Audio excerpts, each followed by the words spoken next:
আসসালামু আলাইকুম। আমি রুমিস ব্লগ পেজে আপনাদের সবাইকে আরও একবার স্বাগত জানাচ্ছি।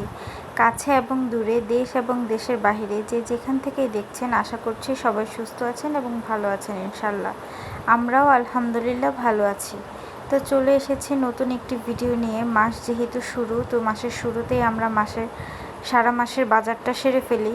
তো সেই জন্য আজকে বাজারে যাওয়া। আজকে নাহিদের সাথে প্রথম আমি বাজার করতে গিয়েছি। তো এত সুন্দর একটা বাজার আমি প্রথম দেখলাম। কত সুন্দর করে মাছগুলো রাখা, তারপর হচ্ছে কাঁচা সবজি, সব বাজার একসাথেই। তো নাহিদ দেখে নিচ্ছিল কোন মাছটা নিবে। তো আমরা যেহেতু একটা রুই মাছ নিব, তো প্রথমে রুই মাছটাকে দেখে নিচ্ছে কোন মাছটা নিবে, ঠিক আছে কি না। তো মাছটা নেওয়ার পরে সেটা হচ্ছে আমরা একজনকে কাটতে দিয়ে দিই। তো সে সুন্দরভাবে মাছের আঁশটাগুলো ফেলে তারপর হচ্ছে কেটে দিচ্ছিল। তো সেটা আমরা দাঁড়িয়ে থেকে দেখছিলাম, আবার দাঁড়িয়ে থেকে কেটেও নিচ্ছিলাম। কারণ হচ্ছে অনেক সময় মাছ কাটার সময় অনেকেই মাছ রেখে দেয় বা এদিক সেদিক করে ফেলে। তো সেই জন্য আমরা দাঁড়িয়ে থেকে মাছটাকে সুন্দরভাবে কাটিয়ে নিচ্ছিলাম। এতটুকু একটা ছেলে কি সুন্দর মাছটাকে কেটে কুটে একদম পিস করে দিচ্ছে। তো এই তো আমাদের মাছ কাটাটাও শেষ। তো রুই মাছ কাটার পরে আমরা দেখছিলাম যে আর কি মাছ নেওয়া যায়। তো ঘুরে ঘুরে দেখছিলাম, তো কাতলা মাছ দেখলাম। কাতলা মাছটাও খুব ভালো লেগেছে, কিন্তু আমার ইচ্ছা করছিল যে কিছু শিং মাছ নিয়ে নিই। তো কিছু শিং মাছ নিয়ে নিলাম। তো শিং মাছগুলো একজনকে কাটতে দিয়ে দিলাম, সে সুন্দরভাবে শিং মাছগুলো কেটে কুটে দিচ্ছিল। তো মাছ কিনা শেষে আমরা কাঁচা বাজারের দিকে চলে যাই। তো কাঁচা বাজার দেখছিলাম যে কোনটা নিব, কি নিব। তো অল্প অল্প করে মোটামুটি কিছু বাজার নিয়ে নিই, কাঁচা সবজি নিয়ে নিই। তো বাসায় চলে আসি সব কিছু কেনাকাটা করে। তো বাসায় চলে আসার পরে সব বাজারগুলো বের করছিলাম, কি কিনা হয়েছে, কোথায় গুছাবো। তো সব কিছু সুন্দর করে বের করে গুছিয়ে নিচ্ছিলাম।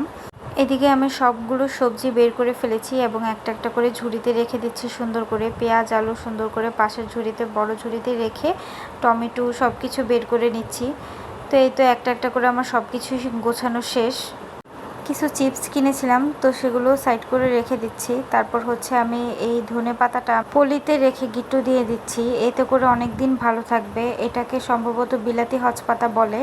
তো তারপর যে মশলাগুলো কিনেছি সেগুলো সুন্দর করে বের করে নিচ্ছি। আমি মশলাগুলো এখনই ডিব্বাতে ঢালবো না, আগের যে মশলাগুলি আছে সেগুলো পুরোপুরি শেষ হলে তারপর হচ্ছে আমি নতুন মশলার প্যাকেট খুলবো।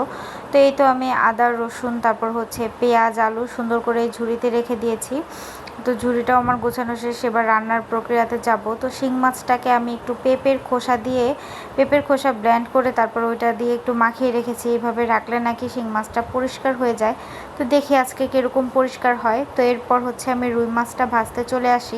তো আমি রুই মাছগুলো সুন্দরভাবে লালচে লালচে করে ভেজে নেব, মচমচা করে। তো রুই মাছগুলো যখন আমার ভাজা হয়ে যায়, তো আমি তরকারি বসিয়ে দিয়েছিলাম। তো আমি পেঁপে আর আলু দিয়ে আজকে রুই মাছটা তরকারি রান্না করব। তো এর জন্য আমি আগে তরকারিটা ভালোভাবে কষিয়ে নিচ্ছিলাম। তো যখন আমার তরকারিটা কষানো হয়ে যায়, এতে আমি পরিমাণ মতো ঝোল দিয়ে তারপর হচ্ছে মাছ দিয়ে দিয়েছি। তো কিছুক্ষণ ঝোলটা কষানোর পর হচ্ছে আমার তরকারিটাও রান্না করা হয়ে যায়। তো তরকারিটার কালারটা অনেক সুন্দর হয়েছিল। তরকারিটা দেখতে যেমন ভালো লাগছে, খেতেও অনেক বেশি মজা হয়েছিল। তো রুই মাছের মধ্যে অনেক বড় একটা ডিম ছিল, এটা দেখে আমার এত বেশি ভালো লেগেছিল। তো আমি সব কিছু গোছগাছ করে পরিষ্কার করে ধুয়ে রেখে দিয়েছি। তো এই তো আজকের ভিডিও এই পর্যন্তই। যারা এই পর্যন্ত আমার ভিডিওটি দেখেছেন তাদেরকে অনেক অনেক ধন্যবাদ। ভালো থাকবেন সবাই এবং আমাদের জন্য দোয়া করবেন। এবং আমার ভিডিওতে সবাই একটি লাইক দিয়ে কমেন্ট করে দিবেন। যারা আমার পেজটি এখনও ফলো দেননি তারা অবশ্যই আমার পেজটি ফলো দিয়ে দিবেন। ধন্যবাদ সবাইকে। আসসালামু আলাইকুম।